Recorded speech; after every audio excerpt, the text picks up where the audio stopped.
You are listening to the regular version of Sexy Marriage Radio. smrnation.com.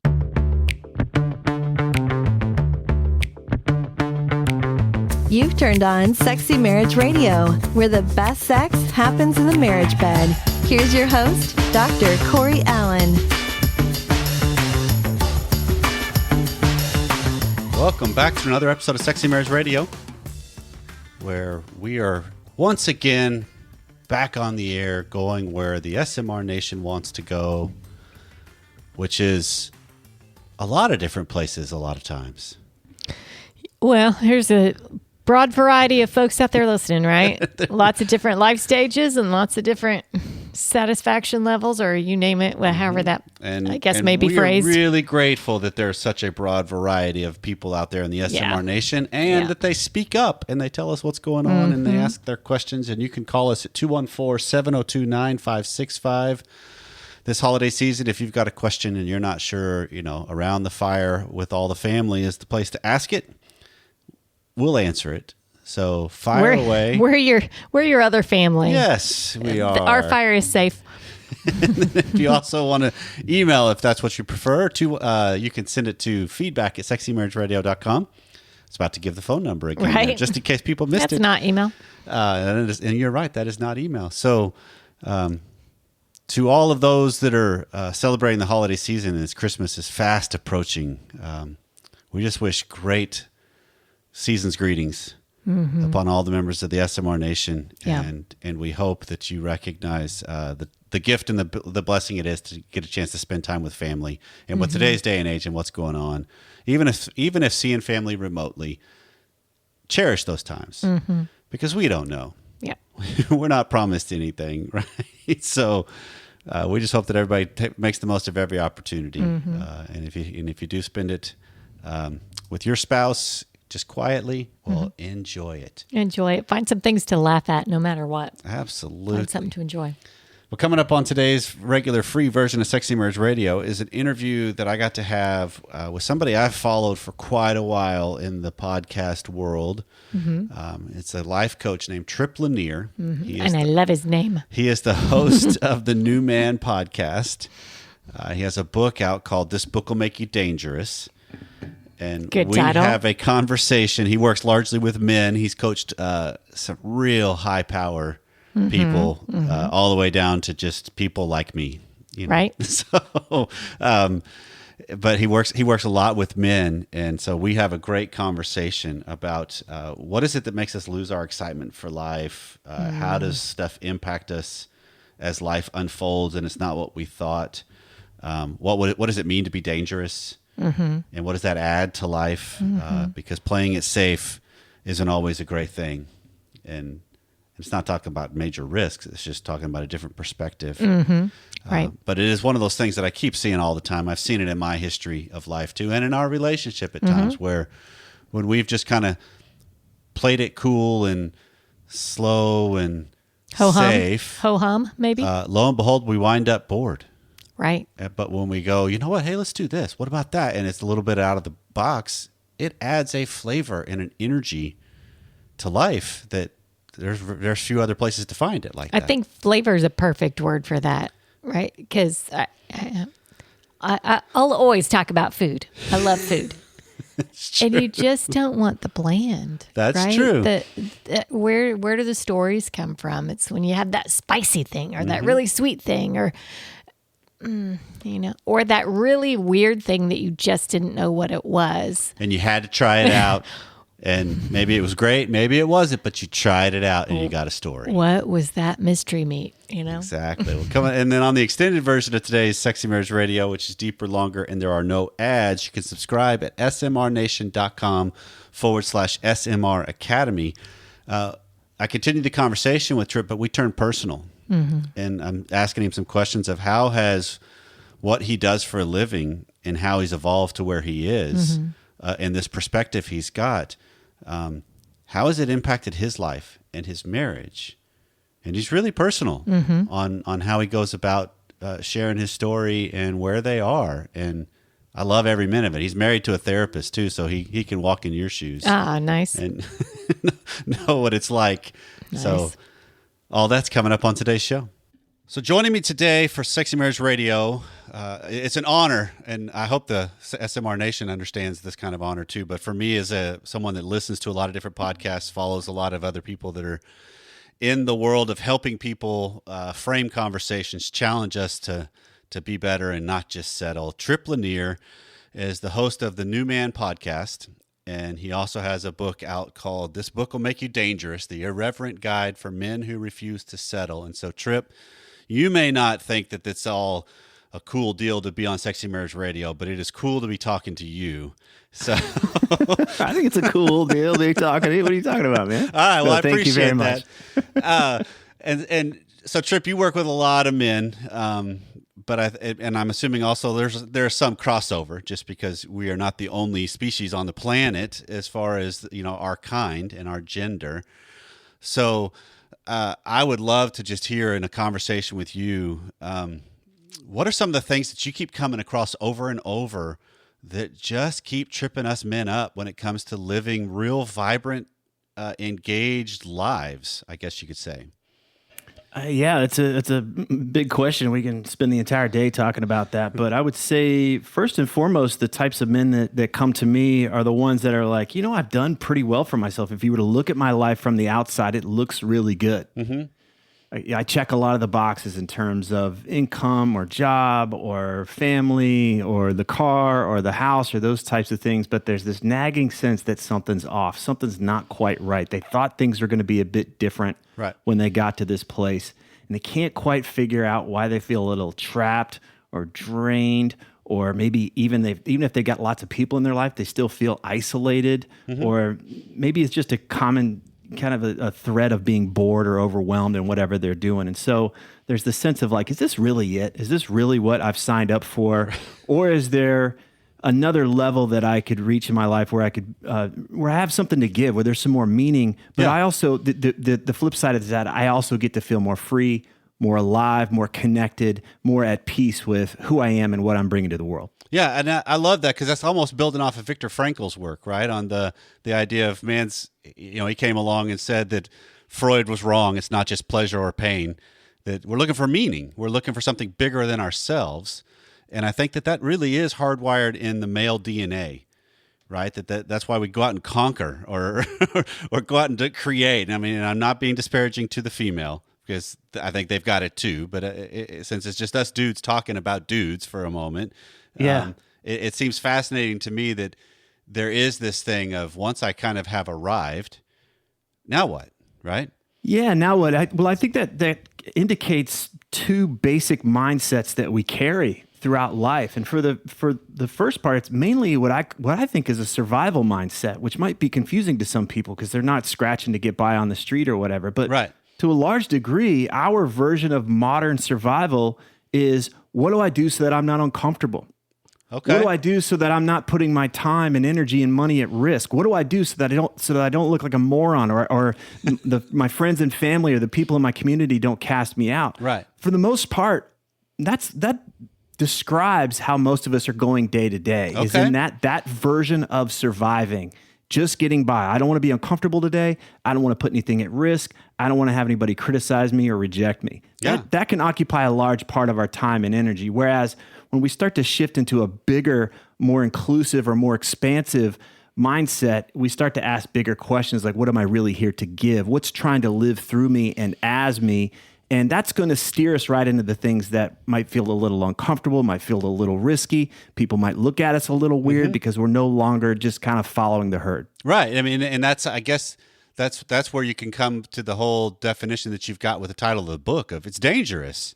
Right. It feels dangerous, right? Oh, I might be uncomfortable. I might have to put some effort into this. It's like, I don't know. I don't think I'm going to get up and go for a workout this morning. That might be uncomfortable. That's a little dangerous. I'm not going to do that. We've really, success has made us really fragile and weak in a lot of ways. It really has. Like, I'm not going to put much of my time or my energy at risk or my money at risk. I'm not going to invest in myself or invest in this idea that I've had for years. I'm scared to lose that money. We're always looking at what we might lose. Or what if somebody, were to think less of me? What would happen if my friends were to know that I really wanted to do XYZ in my life, or my wife really wanted to do ABC in the bedroom? Like Right. those types of things are dangerous to us these days in our cushy modern lifestyle. Totally. And then what I'm seeing as the direct result of that is, man, that's going to play out at home.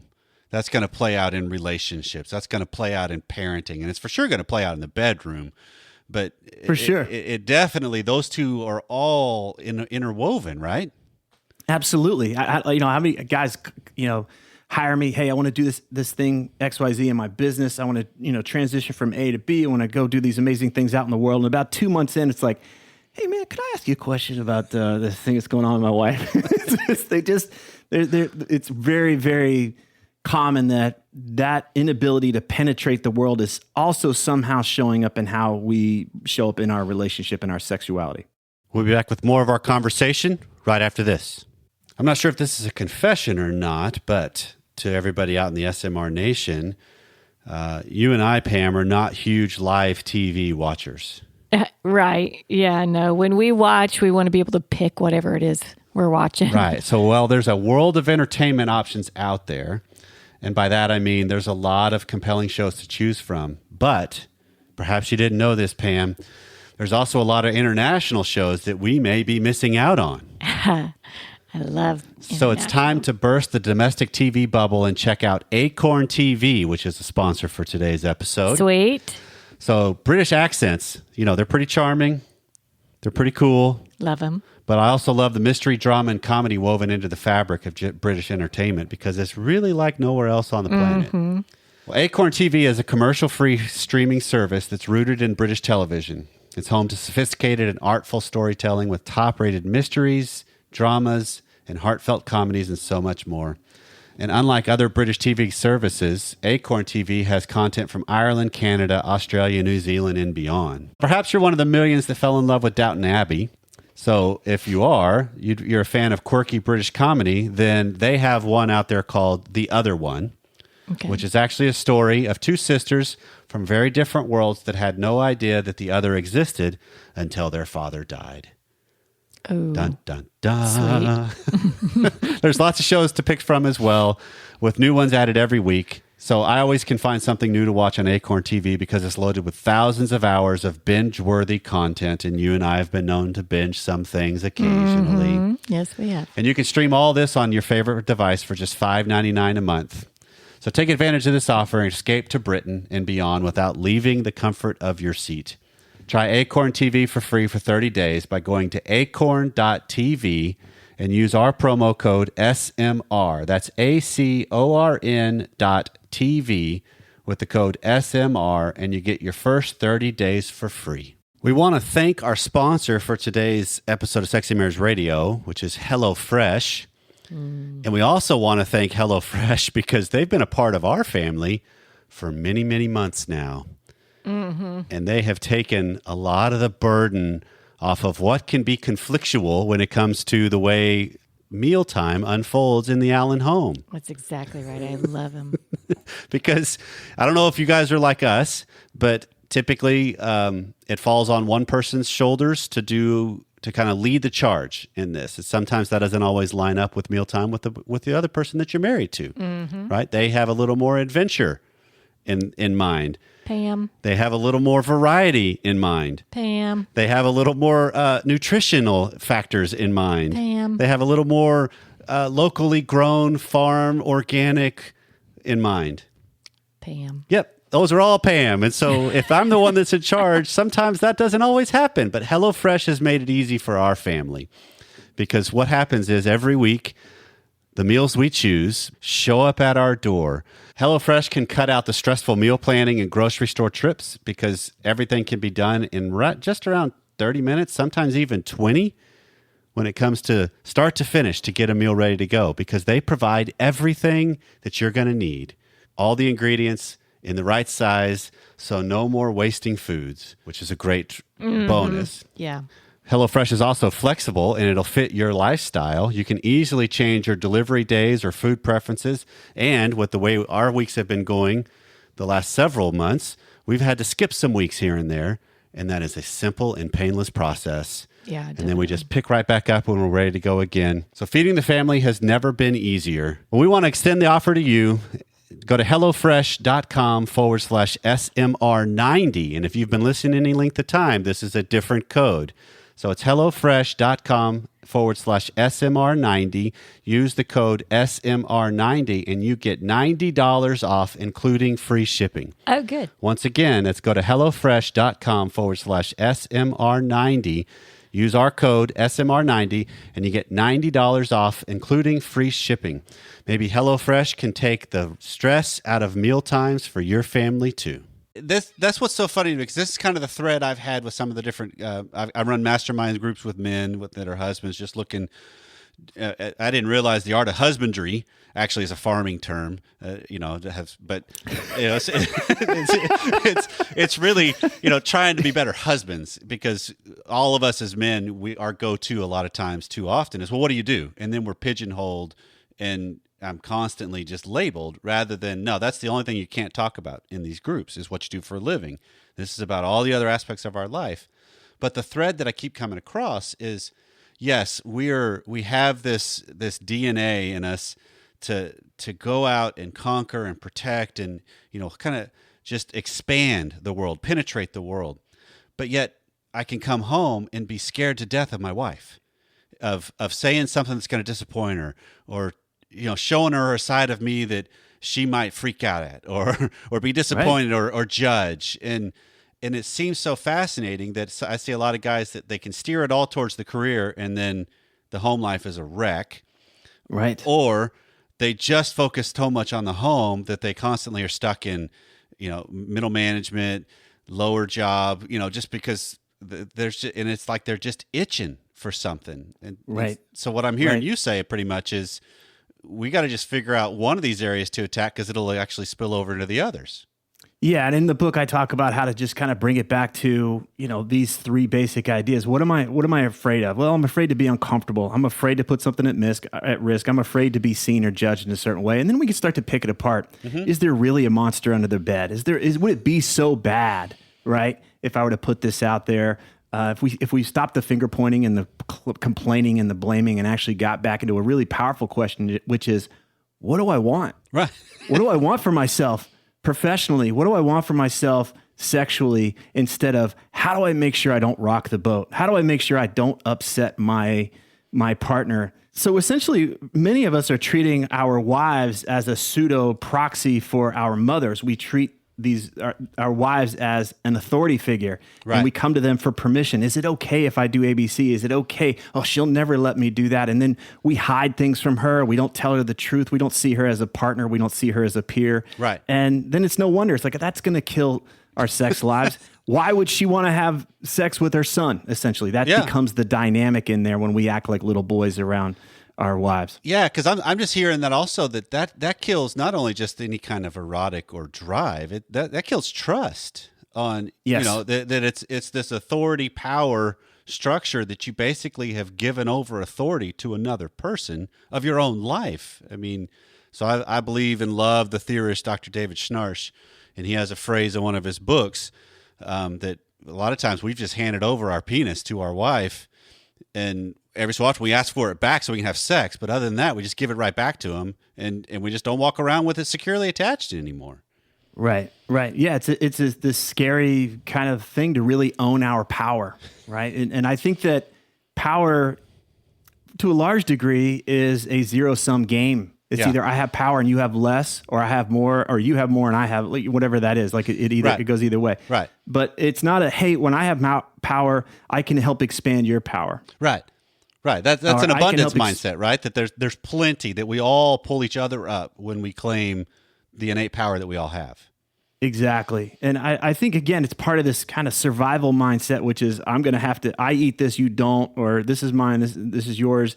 Instead of, hey, how can we co-create here without watering things down? Yeah. Without minimizing, hey, look, I'm a masculine person in this body and I have masculine desires and I'm attracted to you for these reasons, and get over here. I want to tear off a piece of that. if that's the vibe, and I get it. But we miss that fire. We miss that aliveness in there, and it just becomes like, hey, I don't want to Is it okay? How about Friday at 4:00 before the kids get off the bus? Right. It's just like, oh man, Right. kidding me? Yeah, that then turns everything right into the to-do list world, which is anytime that kind of concept of romance is put on the to-do list, it immediately goes down a few rungs.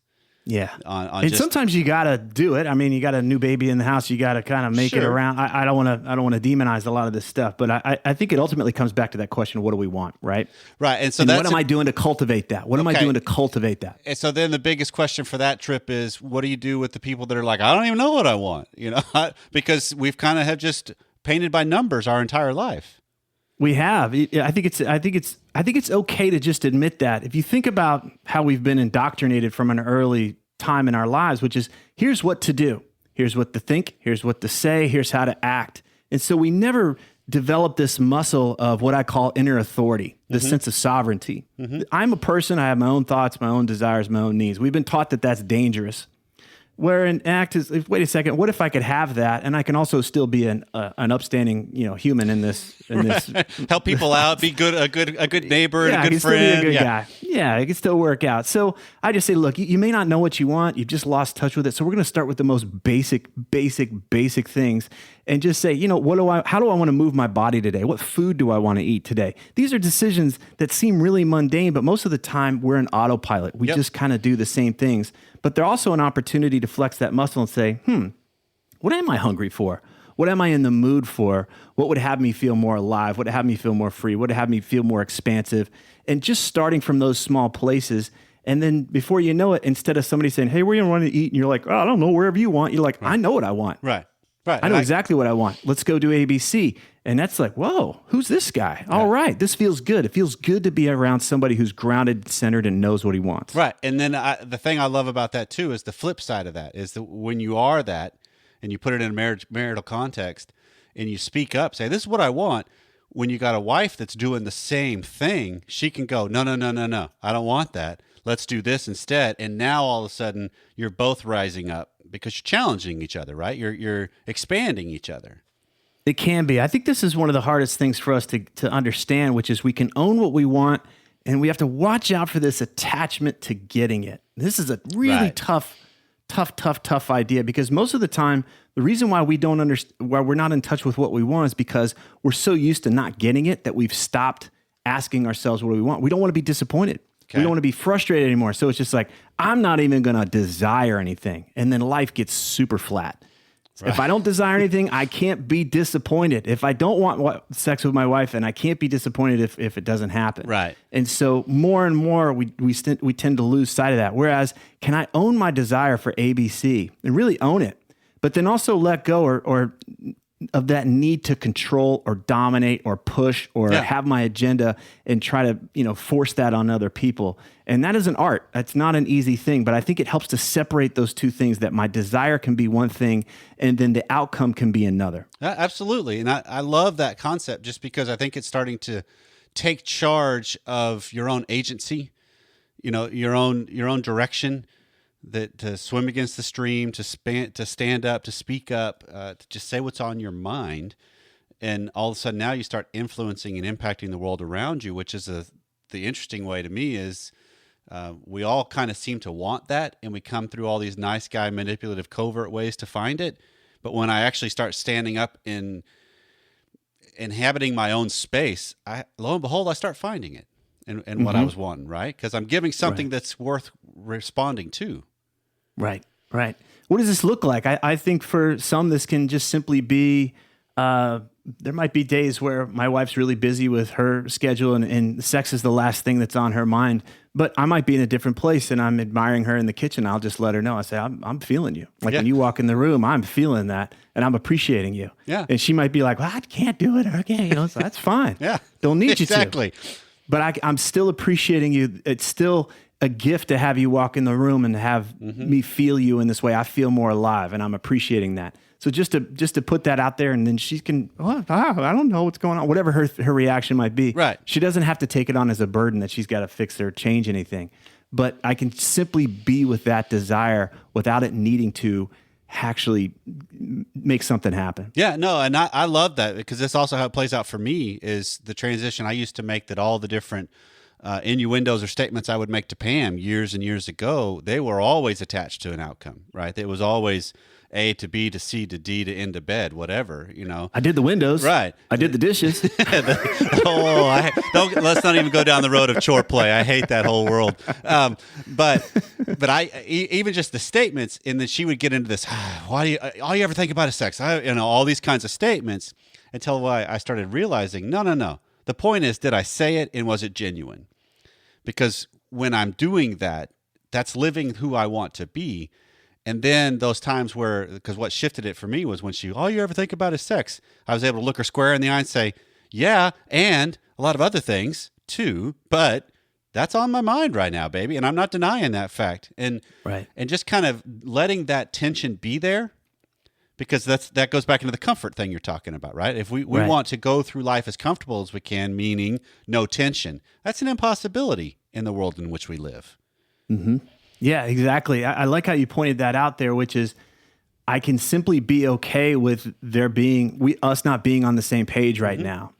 And I'm not forcing anything. I'm not trying to manipulate her. I can let that go. I can let that attachment, my attachment to her being a different way means that I'll be okay, like letting that go and to just be like, yeah, this is what I'm feeling in this moment.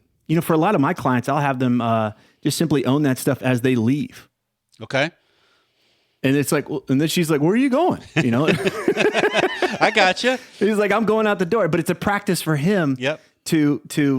No, I'm not going to get it. I'm not manipulating. I'm just leaving it alone. Or to put little Post-it notes and hide little Post-it notes places where she's going to catch that stuff. And so it's not in this moment of like, hey, we got 5 minutes. Can we sneak off in the bedroom? And it feels like a burden. Now, because I also love, this is part of what if you've been a part of SMR Nation any length of time, you've heard this phrase before, but I really love the concept that married sex is a long game, right? That the move or the statement or the innuendo or just the flat out statement, that could be setting up 3 days from now. That's fine, right? It's a part of the dynamic, because it's for some reason couples, we can forget that I do also means sex is going to be a part of this equation somehow, some way, some shape or form, right? Rather than no, I don't need to be ashamed of this aspect. This is a part of this is what separates our relationship from every other relationship that I've got, is this. Yeah. And so I'm not ashamed of that. I'm not going to deny that. I'm also not going to force it, but I am going to encompass it and live it out. And I think that's, on one hand, we're talking about one party in the equation. Totally. Right. And I think it's important to recognize, hey, I'm going to have my bumps in the road.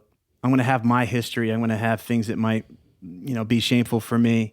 And then she's going to have hers. Yep. I can't take ownership of hers, but I can take ownership of mine, and I can be compassionate about hers. Yeah. Right. But I've noticed a lot of guys where they collapse. It's like, well, this is going on for her, so then I shut mine down. Right. Mine goes in the cooler, and it doesn't happen, and then everything just kind of dies. And where they feel like victims because they feel powerless to do anything. And so I always find it just helpful to say, let's help you remember that you are a sexual being, and remember that you have your sexual desires and that you're playing this long game, but ultimately come back and say, hey, this is mine, and then that's her, and I can be a support for her. I can be an ally to her in that regard, but she doesn't have to be the thing that gums up the gears for everything. Absolutely. I mean, because that's again, this goes back to the whole conversation we're having of it's just me. I mean, to quote, I can't even remember what commercial this is for, but just to quote one of the commercials, it's staying in my lane, right? It's just dealing with what's my responsibility and letting them have the respect and the courtesy to deal with theirs. And then I think that's where marriage gets really good. That's where life gets really good, where I'm just handling what I'm responsible for. And I'm compassionate. There's two messages in there. Yep. Yeah, I'm sorry. There's two messages in there, which is you matter to me. I care about you, right? And then the other one, which is you get to be you, and I get to be me. Yep. That's not true in a lot of marriages. You're not lying. It's usually you matter to me when I want something, and I don't get to be me, and you don't really get to be you, because we're so committed to comfort and avoiding risk and avoiding any kind of rejection that I need you to stay in a box, and then I'll stay in a box, and then that's where we all go to die. Right. So It's a Well, that's painting. That's a great Hallmark card you just painted right there, Trip. happy anniversary. Yeah. So I do want to pivot the conversation here in just a minute, but for the people that are only in for this first part of the conversation, I'd love for them to be able to. How can they find you and get a little bit more of what you offer and just the take you've got on stuff?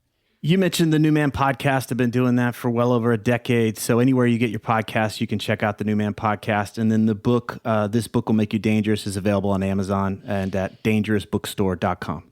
Perfect. Well, Trip, thanks so much for the conversation we've had thus far, and I'm looking forward to shifting gears just a little bit as we keep going. All right. Sounds good. So as we wrap this episode up, babe, I think I have to ask the question right off the bat: what is it about the name Trip Lanier that you just love? Just sounds like a name from a book, right? Like he's. I just hear him as some sort of investigator from a book. Oh, I like that. Right? That's like good. he's in a series and he's got his own little intrigue. Yep. And he is one that was fun to talk to, fun to finally meet, because I love the fact that he's just real. He's raw. He's colorful. So for those of you that are careful about what you're listening to, you need to be aware. Right. He's colorful with his verbiage, not over the top, but it's just out there. You need to know that ahead of time. But, So much fun. But it's I love it when people have really good perspectives of life, and it's just off enough of what we do that it just aligns, right? That we're all heading the same way, because that's what we all want. It's just vibrant, alive lives, which then in turn makes vibrant, alive marriages. Right. And that's what we're all here for. Well, this has been Sexy Marriage Radio. If we left something undone or you got questions, you know what to do. 214-702-9565 or feedback@sexymarriageradio.com. So wherever you are and however you chose to listen today, we thank you so much for tuning in each and every week. And we'll see you again next time.